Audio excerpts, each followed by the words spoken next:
తెల్ల వెంట్రుకల సమస్య అండి. Grey hair. కామన్‌గా చాలామందికి ఒకప్పుడు ముసలి వాళ్ళలో మాత్రం ఏజ్ అయిపోయిన వాళ్ళలో మాత్రం వచ్చేది. బట్ ఇప్పుడు చిన్న పిల్లల నుంచి పెద్దల వరకు ప్రతి ఒక్కరిలో చూస్తా ఉన్నాం. ఈ ప్రాబ్లమ్ నుంచి బయటపడడానికి ఒక మంచి రెమెడీతో మనతో పాటు ఉన్నారు. ఎండీ ఆయుర్వేద డాక్టర్ సిహెచ్ శ్వేత గారు. అసలు ఈ రెమెడీ ఏంటి? ఈ రెమెడీని మనం ఎప్పుడెప్పుడు అప్లై చేసుకోవాలి? ఈ ప్రాబ్లమ్ నుంచి అంటే ఈ తెల్ల వెంట్రుకల ప్రాబ్లమ్ నుంచి మనం ఎలా బయటపడొచ్చో తెలుసుకుందాం. నమస్తే మ్యామ్.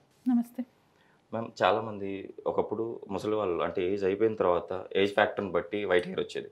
ఇప్పుడు చిన్న పిల్లల్లో కూడా ఇది కామన్‌గా చూస్తున్నాం.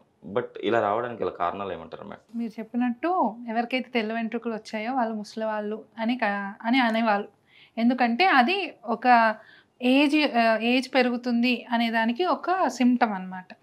బట్ కాకపోతే ఏంటంటే ఇప్పుడు చిన్న పిల్లల్లో కూడా నేను రీసెంట్గా కూడా ఒక 8 ఇయర్స్ బాబులో కూడా గ్రే హెయిర్ రావడం, వాళ్ళ ఇంట్లో ఇంకో సిస్టర్ ఉంది తను ఒక 9 ఇయర్స్ 10 ఇయర్స్ ఉంటుంది, వాళ్ళకి గ్రే హెయిర్ ఉండడము. ఇట్లాగా చిన్న పిల్లల నుంచి ఒక 25-30 ఇయర్స్ వాళ్ళకు, రీసెంట్గా 17 ఇయర్స్ అమ్మాయికి పాప మొత్తం వైట్ హెయిర్. ఇట్లాగా చాలామందికి ఇలా గ్రే హెయిర్ అనేది సఫర్ అవుతున్నారు. అంటే నిజంగానే మన బాడీలో ఏజింగ్ జరుగుతోంది, ఫాస్ట్ ఏజింగ్ జరుగుతుంది అని ఇండికేషన్ అనమాట, ఒక రకమైన ఇండికేషన్. ఇది రావడానికి మెయిన్ రీజన్స్ అంటే అందరికీ తెలిసిందే, బట్ అందరం ఇగ్నోర్ చేసుకుంటూ పోతున్నాం. ఏంటంటే సరైన న్యూట్రియంట్స్ ఉన్న ఫుడ్ తీసుకోకపోవడం మెయిన్ రీజన్ ఇదే. విటమిన్ ఏ రిచ్ ఫుడ్స్ కానీ, క్యారెట్స్ కానీ, బీన్స్ కానీ, గ్రీన్ లీఫీ వెజిటబుల్స్ కానీ, అసలు ఆకుకూరలు ఎంతమంది తింటున్నాం డైలీ లైఫ్లో? వీక్లీ ట్వైస్ అయినా కానీ తింటే కళ్ళకి, హెయిర్కి చాలా మంచిది. బట్ కాకపోతే కనీసం వీక్లీ వన్స్ కాదు కదా, మంత్లీ వన్స్ కూడా తినని వాళ్ళు చాలామంది ఉంటున్నారు ఈ మధ్య. కానీ ఎందుకంటే పిల్లలు తినరని ఎన్నో ఇష్యూస్, ఎన్నో రీజన్స్. బట్ ప్రతిదానికి అట్లా మనం చెప్పుకుంటూ పోతే కనుక మన హెల్త్ని మనమే పాడు చేసుకుంటున్నట్టు. సో కాబట్టి అట్ ది సేమ్ టైం ఇది ఫుడ్ పరంగా, అట్ ది సేమ్ టైం ఎక్కువసేపు మొబైల్ చూడడం కానీ, ఎక్కువ రేస్ అబ్జర్వ్ అవ్వడం కానీ, నెక్స్ట్ ఎలాగ నైట్ టైమ్స్ ఎక్కువసేపు మేల్కొని ఉండడం, పొద్దున్నే లేట్గా రావడం, ఇలాంటి అన్ని ఇష్యూస్ వల్ల మన బాడీలో డిస్టర్బెన్స్ జరిగి, ఆ కెమికల్ డిస్టర్బెన్స్ ఏదైతే ఉందో జరిగి, ఆ మెలానిన్ ప్రొడక్షన్, పిగ్మెంట్ ప్రొడక్షన్ ఏదైతే ఉందో అది తగ్గుతుంది అనమాట. అట్ ద సేమ్ టైం ఇంకా మనం చేసుకునేవి ఏంటంటే హార్ష్ కెమికల్స్ ఉన్న కండిషనర్స్ కానీ, షాంపూస్ కానీ యూస్ చేయడము, అండ్ రెగ్యులర్గా హీటింగ్ కర్ల్స్ రావడం కోసమని ఇలానే ఎక్కువ హీట్ అప్లై చేయడం, అలాంటి దాని వల్ల కూడా ఏదైతే ఆ టిష్యూకి ఉండే ప్రొటెక్టివ్ హెయిర్కి ఉండే ప్రొటెక్టివ్ లేయర్ ఏదో ఉందో అది డ్యామేజ్ అవుతుంది. దానివల్ల గ్రేయింగ్ అనేది చాలా ఎర్లీగానే చాలా మందిలో చూస్తున్నాం. ఈరోజు మన ప్రేక్షకుల కోసం ఎలాంటి హోమ్ రెమెడీ చెప్పబోతున్నారు? ఇది సింపుల్ అండ్ ఈజీ రెమెడీ. కంటిన్యూస్గా యూస్ చేస్తే కనుక డెఫినెట్గా చేంజ్ చూడొచ్చు. ఇది ఏంటి అంటే నీలిమందు అంటాం కదా, నీలిమందు చెట్టు ఆకు యొక్క పౌడర్, ఎట్లా and at the same time మెంతులు పౌడర్ అండ్ ఆమ్లా, ఈ 2 మెయిన్ డ్రగ్స్ అండి. నీలి అండ్ ఆమ్లా కావాల్సిన సి విటమిన్ ఎక్స్టర్నల్గా అదేంటి ఎంతైతే ఉపయోగపడుతుంది, ఎక్స్టర్నల్గా న్యూట్రియంట్ సప్లిమెంట్ ఇస్తుంది. సో కాబట్టి ఆమ్లా. అండ్ ఇంకోటి నేను చెప్పేది ఏంటంటే దీంతో పాటు ఇంటర్నల్ కరెక్షన్ కూడా కంపల్సరీ అవసరం. ఆయుర్వేదిక్లో ఆ పరంగా చాలా మెడిసిన్స్ ఉన్నాయి, రసాయన మెడిసిన్స్.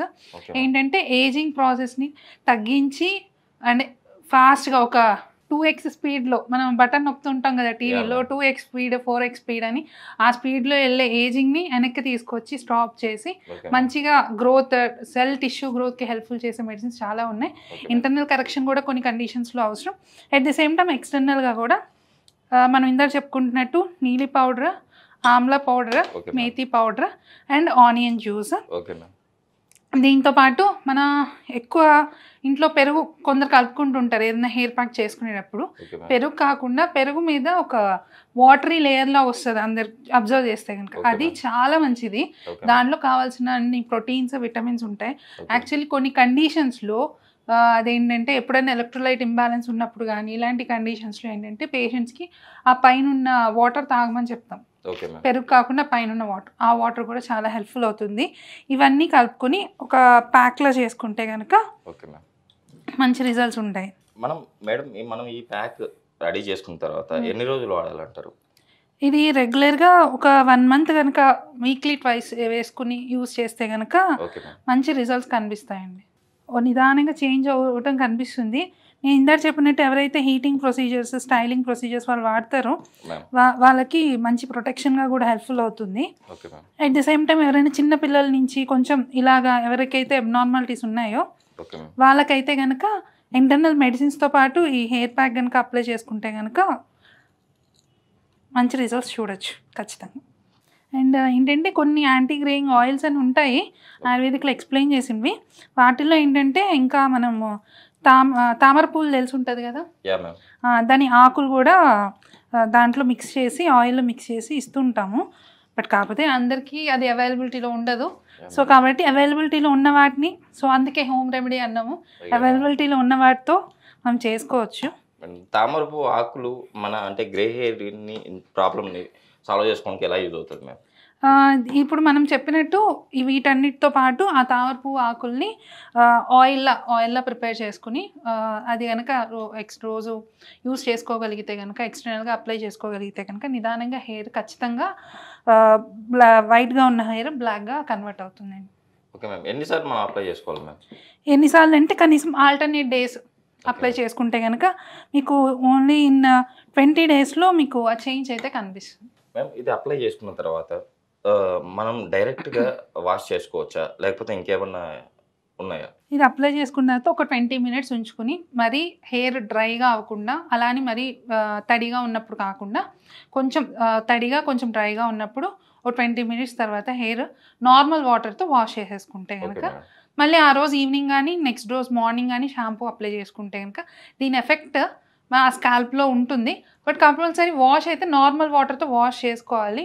ఎందుకంటే ఏంటంటే అలా ఉంచేసుకుని ఎక్కువ బ్యాక్టీరియా ఏదైనా ఫంగల్ ఇన్ఫెక్షన్స్ రాకుండా ఉండడానికి అలా వాష్ చేసుకుని నార్మల్ వాటర్తో ఆ రోజు ఈవినింగ్ కానీ ఆర్ నెక్స్ట్ డే మార్నింగ్ కానీ షాంపూతో వాష్ చేసుకుంటే కనుక బాగుంటుంది. చిన్నపిల్లల్లో వచ్చే గ్రే హెయిర్ ప్రాబ్లమ్ని అండ్ పెద్దవారిలో కూడా వచ్చే ఈ గ్రే హెయిర్ ప్రాబ్లమ్ని మన రెమెడీని పాటించి కంపల్సరీ వాళ్ళు ఈ ప్రాబ్లం నుంచి బయటపడతారని ఆశిద్దాం మేడం. కంపల్సరీ వాళ్ళు ప్రేక్షకులు ట్రై చేస్తారు, కంపల్సరీ రిజల్ట్స్ మనకు కామెంట్లో వస్తాయని చెప్పి ఆశిద్దాం మేడం. Thank you.